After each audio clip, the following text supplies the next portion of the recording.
इस महासंग्राम में छेड़ा ना और उचाना की धरा ने पिछली बार भी चुनावी बुगुल बजाया था और प्रदेश में युवा ताकत ने बड़े मजबूती के साथ लड़ाई लड़ी और आज भी उचाना ने वो नींव रखी है। और मैं तो अभी कह के हटा हूँ, उचाना जीतेगा तो हरियाणा जीतेगा और उचाना मजबूती के साथ इस जिम्मेवारी को पूरे प्रदेश में लेकर जाएगा कि जननायक जनता पार्टी और आजाद समाज पार्टी मिलकर प्रदेश को युवा नेतृत्व भी देगी और बदलाव की और युवाओं की प्रदेश में सरकार बनाने का काम।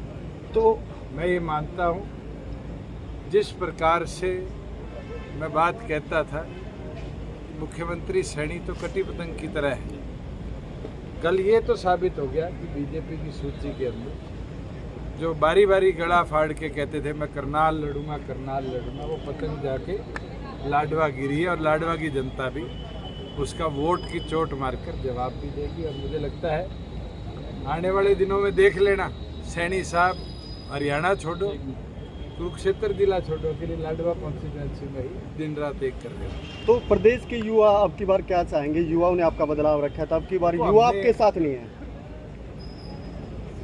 प्रदेश के युवाओं के लिए जो वादे करे थे पूर्ण तौर पर उनको पूरा किया। जैसे 75% युवाओं को प्राइवेट रोजगार में आरक्षण लाने का कानून, हमारी बहनों के लिए व्यवस्था बनाना, प्रदेश के अंदर कैसे नए रोजगार के अवसर आए उसके लिए उद्योग लाने को।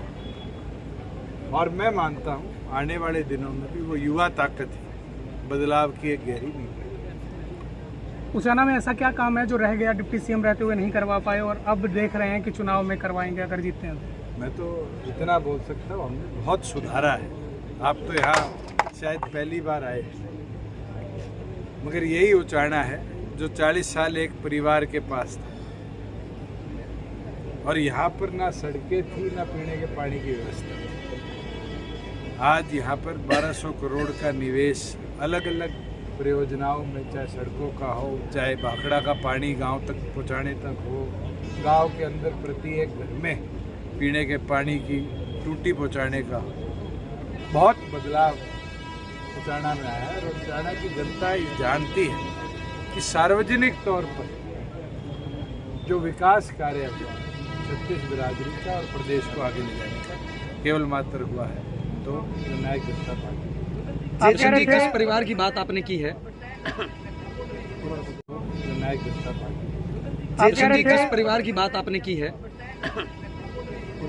उसका कोई टेक्निकल एंट्री एग्जिट का मामला है, मुझे लगता है वो जैसे ही कवर हो उसकी व्यवस्था है। दुष्यंत जी, जिस परिवार की बात आपने की है वो परिवार कहता था कि हम दुष्यंत का उचाना छुड़वा देंगे। कोई बात नहीं, मैंने उनकी बीजेपी तो छुड़वा दी, कांग्रेस और छुड़वा दूं।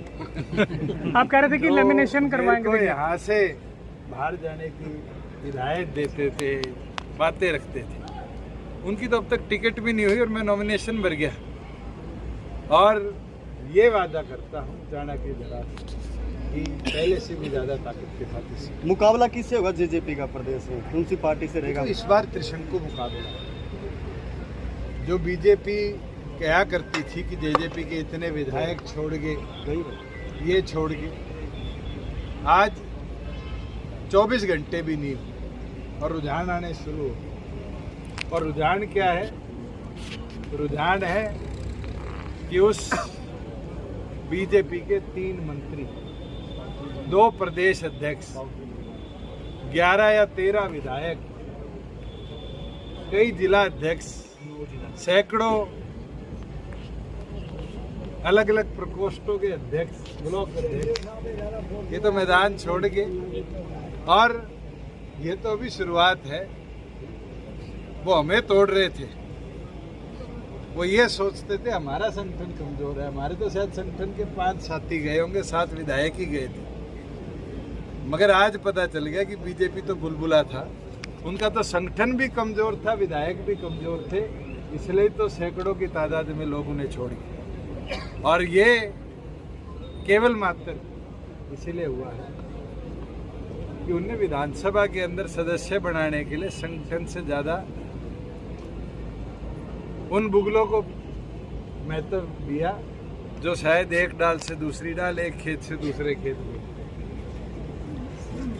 मैं तो ये मानता हूँ कि अभी 30 दिनों में देखना कि भारतीय जनता पार्टी किस तरीके से खाली हो। और ये बीजेपी की बात नहीं, कांग्रेस अभी टिकटें घोषित कर रही है, इंतजार करो, शायद इससे बुरा हाल होगा। दुष्यंत जी, आपका एक ही साथी रहा अमरजीत डांडा झुलाना, जिसका सच्चा साथी जिसने आपका साथ नहीं छोड़ा, बागी भी जो बाकी आपके साथी थे बागी हो गए। वो शेर सुना है चौटाला साहब ने संपत सिंह के जाते हुए कहा था कि एक छोटे से स्वार्थ के लिए वर्षों के याराने गए। अच्छा हुआ है मेरे दोस्त अमरजीत को ही बोलूंगा ना, कुछ नकली चेहरे पहचाने। Very nice.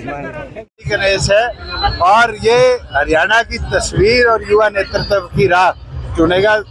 आजाद समाज और जननायक जनता पार्टी मिलकर प्रदेश को युवा सरकार भी देगी और बदलाव की राह भी देगी। सर, कांग्रेस और आम आदमी पार्टी की अलायंस की अटकलें बनी हुई है, क्या कहेंगे? देखिए, होता है नहीं होता समीकरण तो उसके बाद बनेंगे और 12 तारीख के बाद ही क्लियर परिस्थिति आएगी कौन मैदान में है कौन मैदान से बाहर है। आगे अब चुनाव की तेजी से है, किस तरीके से आगे बढ़ेंगे, किस तरीके से चुनाव, क्या रणनीति? तो पूरी रणनीति है। आज नॉमिनेशन शुरू हुए हैं और श्री गणेश भी उचाना की धरा से है और जीतेंगे उचाना तो जीतेंगे हरियाणा। आखिरी सवाल सर, हमने देखा विनेश फोगाट जी को राहुल गांधी से मिलते हुए बदलापुर रेसलर्स चलो, ये सबके अधिकार है, मैदान सबके लिए खुला है, जो आएगा उसको शुभकामनाएं और मजबूती से लड़े। क्या कोई नंबर दे सकते हैं? मैं तो मानता हूँ त्रिशंकु विधानसभा रहेगी और चाबी ही ताला खोलेगी।